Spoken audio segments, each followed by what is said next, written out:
Hi, I'm Chrissy. Welcome to Ask the Hummingbird. This is your hideaway for calm, clarity, and some honest advice on everyday problems. So let's have a little look at what the question is today. So this is from Anna, and it says, how do I stop comparing myself to others? Pretty short and sweet, but I think this is something that a lot of us struggle with, and probably more so with things like social media, kind of ever more present in our lives. This is something that I really struggle with, and in particular recently I've really struggled with it in terms of running my business. So it's just too easy to have access to everybody in the whole wide world and all of their businesses and what they're doing, and it's just inevitable that you're going to feel that comparison, and that you're going to feel that whatever you're doing, it's not enough or it's not good enough, and what everybody else is doing is amazing, and I wish I was doing more of that, and it's almost like this kind of veritable buffet of all these different options that you could potentially do, but it's everything, and suddenly you think, I should do it all, I should have everything, I should be offering everything, and my Instagram page should look like that, but yet I should have a package that looks like that, and I should be earning that kind of money, and the list just goes on, and it can really demoralize you. It doesn't really matter what comparison we're talking about. In my instance, it was business, and particularly around looking at what other coaches were doing. And the crazy thing is, I was comparing myself to people who've been coaching for 30 years, and have got an enormous following, they've got published books, they've got, they're at the, so far through their journey and their story. It's like, for me, I'm just on chapter 1. I'm pretty much starting out. I'm at the beginning of my journey when it comes to things like my YouTube channel. This is video number 4. How could I even think about comparing myself to people who've been doing this for 4 years? So it really can be anything, and I think it really is anything and everything that people compare themselves to. And it massively affects your confidence and also affects your decision making. So if I think back to my example with my business, I suddenly became really scattergun in my actions. I was like, right, I've got to have an amazing website. Oh, and I need to have a really good Instagram page, and I need to be posting all the time, and I need to be doing this, and I need to be doing that. Whereas actually what I needed to be doing was just servicing my clients, offering really good service and gaining new clients, and making sure the clients I had were really happy. So they would recommend me to other people, and then I'd get more clients. Ultimately, my business exists to serve my clients. It doesn't necessarily matter what my website looks like or what my Instagram page looks like, as long as I've got clients and they're happy clients and I'm getting more clients. Ultimately, that's all that matters. So you can get really hung up, and it affects your decision making in that way that it was affecting me, and I was exhausted and stressed by switching all the time in terms of what I needed to be doing to grow my business. The other big thing it did as well was knock my confidence. And I think you can probably identify with this. It doesn't really matter whether it's somebody who has an amazing house or goes on amazing holidays or drives that car. It could be anything that you're comparing yourself with. But ultimately it does knock your confidence, because you just think, well, I'm not there, and therefore I'm not good enough. Why aren't I there? I should be there. I should be able to buy one of those cars or go on those holidays or live in that way. So the comparison, it leads to poor decision making, and ultimately it destroys your confidence as well. So ultimately, what can we do about that? I think, first of all, it's about recognizing what those triggers are. For me, it was social media, and I'm sure for a lot of other people it'll be similar, but it could be people that you're spending time with, whether that's friendship groups, people in your family, neighbours, people within your proximity, at work, who is it? Where are you comparing yourself? Where are you feeling that comparison rise up? Where are you getting distressed after you've spent time in somebody's company or doing a certain activity? And like I say, for me, it's probably social media all day long, and that's that comparison with the whole wide world, and it's inevitable. But recognizing what those triggers are will help you then to set boundaries that actually, I'm either going to limit my time on social media, I'm going to unfollow some of the accounts that make me feel really uncomfortable or rise those feelings within me, or I'm going to lessen the time I spend with the people, or I'm just not going to spend that much time or any time with those people anymore if they're, within your, say, distant friendship group, or if you're not getting anything out of that relationship other than that constant feeling of not being good enough, then I would suggest it's probably not maybe the best friendship.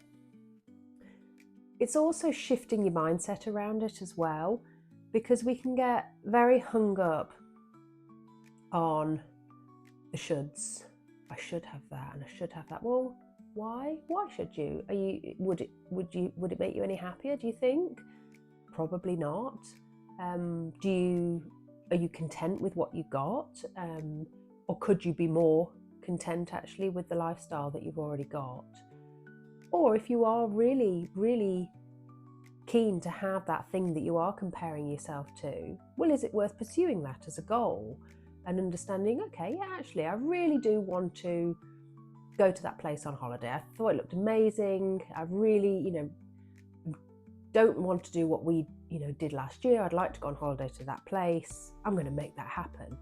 That's a different thing. That's a drive within you. That's aspiring towards something that in a healthy way you can go after, and you can set that goal and you can look to achieve something that you really, really want. But it's checking and making sure that that is something you really want, and that you're not just falling into a comparison and I'm not good enough, because then you're just going to chase those things, which actually will not bring you happiness ultimately, because there will always be something else to compare yourself to. So don't go on that wild goose chase.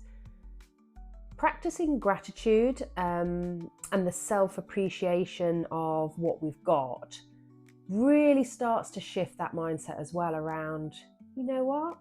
Actually, I don't need to compare myself because I've got it pretty good as it is. And compassion and gratitude is kind of a really subtle drip effect that really bring up that level of satisfaction and happiness. And it feels like nothing, and it actually feels a little bit silly sometimes when we start being thankful for the small things. Oh, I'm thankful that I've got this warm cup of tea that I can sit here on this lovely comfortable sofa to enjoy, and the sun's shining outside and it's not raining today, and that meant I could go on a really nice long dog walk, and the birds were tweeting. And when you start practicing that gratitude, it just lifts you up, and it is the small stuff. It's not, oh, I'm really grateful for my Ferrari on the drive. I don't have a Ferrari on the drive, but I'm not sure. Maybe I would be grateful, I don't know. But it is the little things, it really is the little things that you'll start to notice when you start practicing that gratitude. And it makes you so much more content with what you already have versus always coveting what other people have and comparing yourself to those people. I think finally, just to say that actually use it as a bit of an insight sometimes as well, rather than beating yourself up and thinking, well, why do I always compare myself and it's making me feel really bad. Instead, shift that to, what's this trying to tell me? What's this teaching me? Because sometimes jealousy or comparison or feeling that you like something that somebody else has can be a real insight and a telltale sign of, I really would like that thing actually. And like I said before, if it's a healthy goal to go after, use that insight that says, yeah, you know what? I really want that trip to New York. I'd love to go there. I didn't really realize how much I wanted to go and see New York until I keep seeing all these other people who've been, and it frustrates me. And okay, that's all right. Use that insight. But it's New York you want, you really want, and you've thought about it, and you're going to set that goal, and at one point in your life, you're going to achieve that. It's not, oh, I really want to go to New York. Oh, I really want to go to South Africa. Oh, look at them, they're going to California. And the list will go on and on. But maybe there's something in that you'd like to travel, or so use it for evidence of what it is you do want, rather than just falling into that vicious circle of constantly comparing yourself and therefore knocking your confidence and affecting that decision making as well on what it is you actually do want or need to do. Ultimately, it's human nature. I think we all compare ourselves, so cut yourself some slack sometimes, but recognize it for what it is and try and distance yourself from it. Set those boundaries around social media or those people that are making you feel that way. Small shifts really do make a big difference, particularly when it comes to things like gratitude and self-compassion as well. Put those little small steps in place and you'll be amazed at how they do all add up over time. And I'd be really interested to hear how you found changing your mindset or setting those boundaries have helped you this week. So let me know in the comments below what one change you've made to stop feeling so drained by this comparison and what's worked for you. I'd be really interested to hear that, and hopefully that will help other people as well. If you like this video, then you'll probably like another one of my videos about not feeling good enough, so check out that as well. Also, I am a qualified life coach, so if there's certain things that you're really struggling with and that you would like to move forward in your life, then please get in contact with me. I do in-person but also online coaching as well. So it's hummingbirdhideaway@hotmail.com. Get in contact and we can talk one-to-one on moving you forward on these feelings of comparison. Otherwise, it's been lovely speaking with you. If you have a question for Ask the Hummingbird, then please drop it in below and you could be appearing on the next video. Thank you for today, and I will see you next time. Bye-bye.